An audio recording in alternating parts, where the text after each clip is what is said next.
Quand je suis allée chez la famille de mon fiancé avec maman, sa mère, Sophia, a dit ça dès qu'elle s'est assise sur le canapé du salon. Je savais que je n'étais pas exactement la bienvenue, mais ces mots étaient particulièrement durs. Je m'appelle Emma, j'ai 27 ans. Après avoir obtenu mon diplôme universitaire, j'ai travaillé une année dans un endroit général pendant 9 ans. J'ai commencé à sortir avec James, un collègue plus âgé, il y a 2 ans, et ça fait 2 ans depuis. Euh, Récemment, il m'a demandé en mariage lors d'un rendez-vous, et j'ai immédiatement dit oui. Il est calme, gentil, et me fait me sentir chérie. J'étais tellement heureuse quand il m'a demandé de l'épouser, car je pensais à quel point la vie serait paisible avec lui.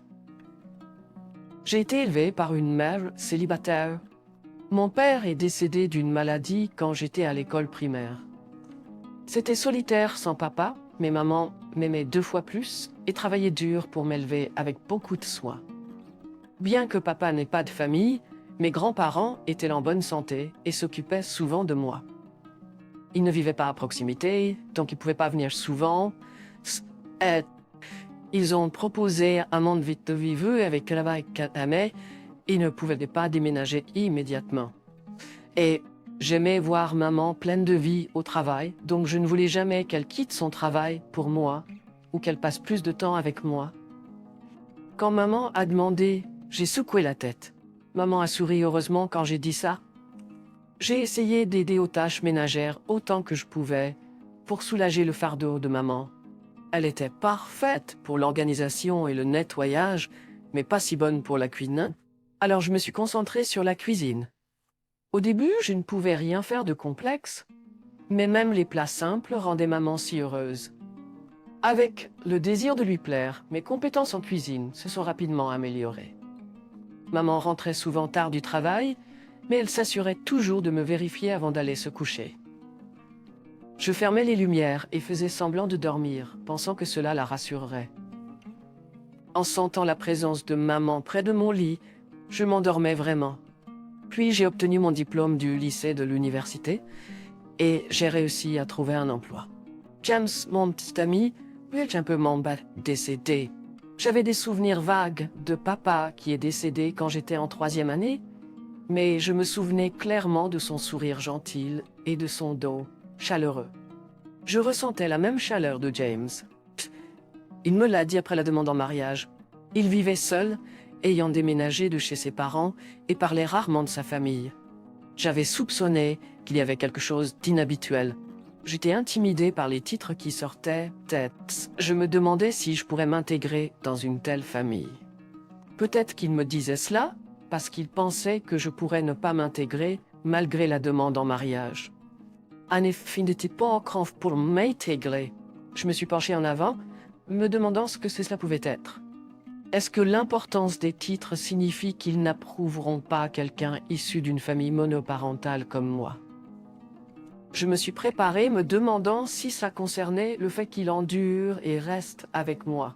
Pourtant, il ne semble pas du tout être quelqu'un élevé dans un tel environnement. Comme je pensais cela, il semblait lire dans mes pensées et a commencé à parler. Ses parents ne l'ont jamais accepté de s'opposer à leurs souhaits, le qualifiant d'échec. Ils lui ont toujours dit d'épouser au moins quelqu'un d'une famille décente. Mépriser ceux issus de milieux moins prestigieux était une habitude pour eux, se croyant trop importants. Il choisissait même ses amis quand il était enfant. Assez problématique. Il a commencé non surprenante, mais c'était le jeu il a dit que s'ils disent quelque chose d'inacceptable à mon égard, il est prêté les pépons avec eux. Il a enduré beaucoup jusqu'à présent, mais s'il juge la femme qu'il a choisie par ses titres ou sa richesse, il ne veut plus avoir affaire à eux. Ne pas rencontrer les parents avant le mariage est une option, mais il veut au moins me présenter à la famille qu'il a élevée, bonne ou mauvaise.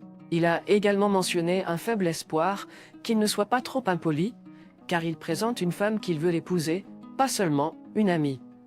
Ces paroles d'espoir ténues ont révélé un aperçu de sa tristesse.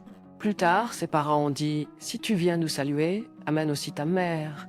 Il m'a informé qu'il me l'avait dit. J'avais initialement pensé les rencontrer d'abord, puis avoir une réunion de famille, Mais il semble que ses parents, son frère et sa femme seront tous là.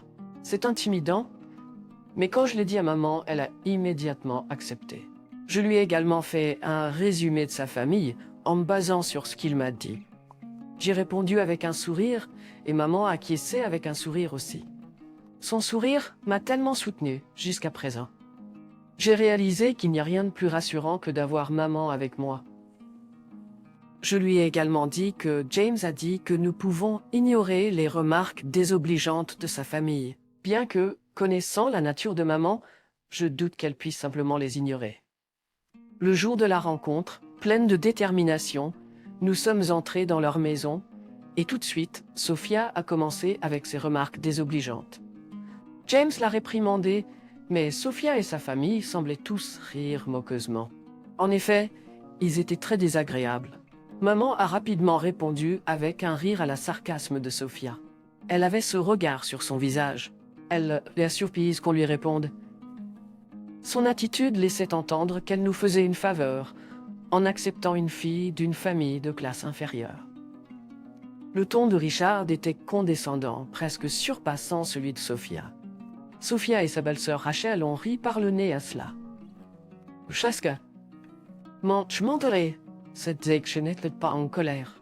Mais ayant été prévenu par lui, j'étais étonnamment calme. Sachant quel genre de personnes ils étaient dès le départ, je pouvais les regarder assez calmement. C'est une surprise rafraîchissante de rencontrer des gens différents de tout ce que j'ai connu. Je considère ça comme une expérience, et ce n'est pas si mal dans cette perspective. Nous avions encore quelque chose à dire à sa famille, que nous n'avions pas encore partagé. Je pensais le dire avant de partir. Aux paroles de maman, les beaux-parents ont tous souri moqueusement. Une famille de caricatures méchantes. Mais à ce moment-là, maman a pointé la télé. J'ai soudain réalisé que la télé était restée allumée. J'ai suivi le doigt pointé de maman. Moi aussi. A dit, à l'écran se trouvait le père de maman, mon grand-père. Il n'en parle, tous les beaux-parents ont gardé la télé. Puis en comparant l'écran et nous, ils ont reculé. La réponse de maman a presque fait tomber les beaux-parents de leur chaise. C'était presque comique, comme quelque chose que l'on verrait dans une émission de télévision et qu'on devrait étouffer un rire. Le timing de l'apparition de mon grand-père à la télé était inattendu, et maman et moi avons échangé des regards. C'est vrai, mon grand-père vivait à la campagne, mais est un ancien professeur d'université. Il a pris sa retraite à 65 ans. Et maintenant, 10 ans plus tard, il est devenu célèbre après que son roman post-retraite a remporté plusieurs prix. Donc de temps en temps, il apparaît à la télé comme ça. C'est vraiment son grand-père. Richard a demandé à maman avec incrédulité. Personne n'avait jamais dit qu'elle travaillait dans une usine. L'idée qu'une mère célibataire doit travailler dans une usine est une vision étroite d'esprit. L'idée elle-même est trop pauvre. Même si maman était ouvrière d'usine, et alors? Ridiculiser les travailleurs acharnés, est-ce là le comportement d'un bureaucrate? Il y a différents types de bureaucrates, mais ils sont définitivement des fonctionnaires nationaux. De plus, bien que Richard soit à la retraite, il a précédemment travaillé pour le ministère de l'Économie, du Commerce et de l'Industrie. Richard, qui a déjà occupé un poste au ministère de l'Économie, devrait respecter tous les citoyens travailleurs en tant qu'anciens fonctionnaires du gouvernement. De telles pensées me viennent à l'esprit. J'étais presque impressionné par leur admission flagrante de changer d'attitude en fonction de l'occupation et des titres. La soudaine attitude agréable de Sophia était perturbante. C'est vrai, je lui ai récemment parlé de mon grand-père, après qu'il ait partagé son histoire familiale. Ce n'était pas un secret, juste que je n'ai jamais ressenti le besoin de le mentionner. Le fait que mon grand-père soit un écrivain assez célèbre ou un ancien professeur n'avait rien à voir avec moi. C'était pas quelque chose dont il fallait se vanter. Non, je l'ai juste mentionné en passant quand il parlait de sa famille. J'étais perplexe devant le changement soudain d'attitude de Sophia.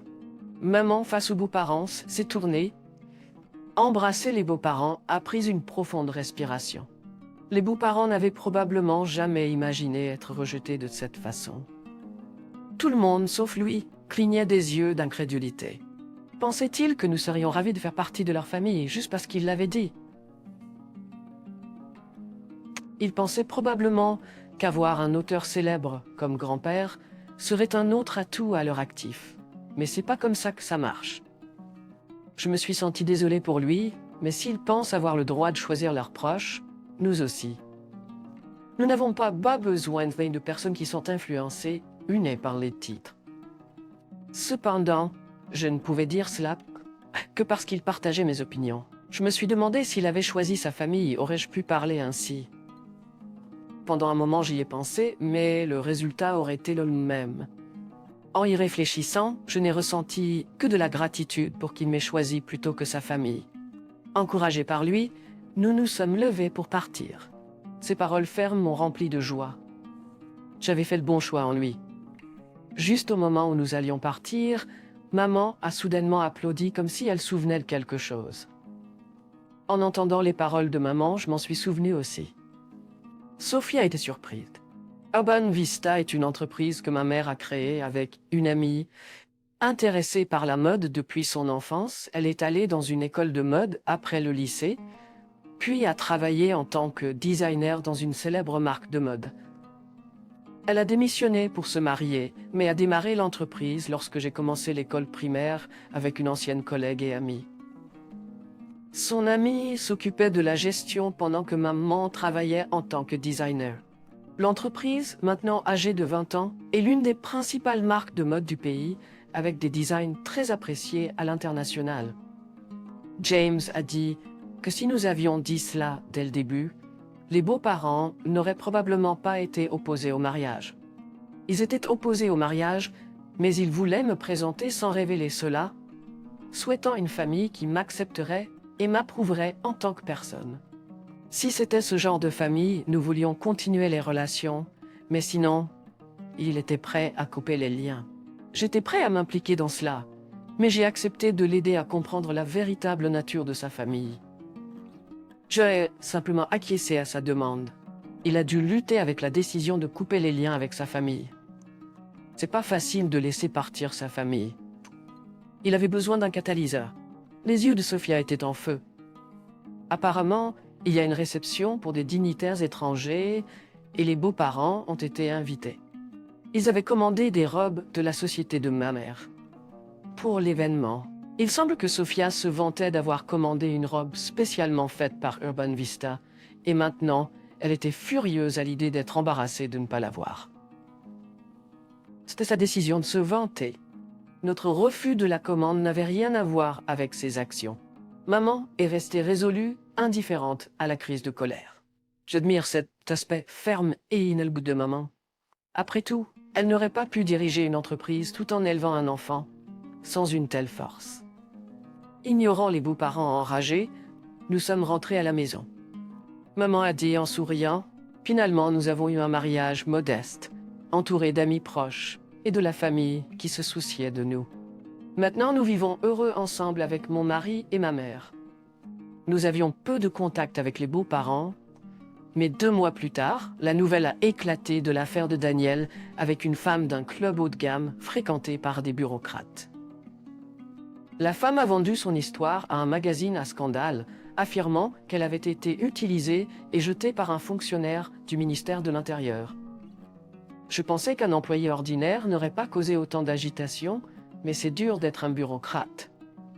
Naturellement, Daniel et Rachel ont divorcé, avec Rachel demandant une grosse pension alimentaire. Je me demandais si ce n'était pas un problème, mais Rachel, qui avait vanté son mariage avec un bureaucrate, était maintenant rejetée par ses amis et vivait une vie contrainte chez ses parents. Puis Rachel est soudainement apparue, se plaignant de ses bourreaux par part. Quelque chose d'incompréhensible, comme ça. Sa logique était déconcertante, mais il semblait qu'elle pensait pouvoir s'entendre avec moi, maintenant déconnectée de ses beaux-parents. Son caractère n'avait pas changé. Ignorant les tentatives désespérées de Rachel, j'ai réussi à rentrer chez moi. Mon mari et ma mère ont ri quand je leur ai raconté. Et je me suis retrouvé à rire aussi, malgré la gravité de la situation. Daniel avait démissionné de son travail et était devenu reclus, apparemment faible face aux revers. Il ne pouvait pas supporter la rétrogradation et le traitement froid après le scandale. Il avait été rétrogradé après que son aventure ait été découverte, et il ne pouvait pas aller travailler car il ne supportait pas les regards froids des gens autour de lui. Richard avait apparemment échoué dans un investissement et était endetté, implorant de l'aide. De plus, Richard avait apparemment échoué dans ses investissements et était considérablement endetté, et il demandait également de l'aide car il était en difficulté. James a fermement refusé, suggérant de vendre la maison et de vivre de leur pension. Mais Sophia s'est fermement opposée à la vente de la maison, la jugeant honteuse. Être si vaniteux à ce stade du jeu est tout simplement impardonnable.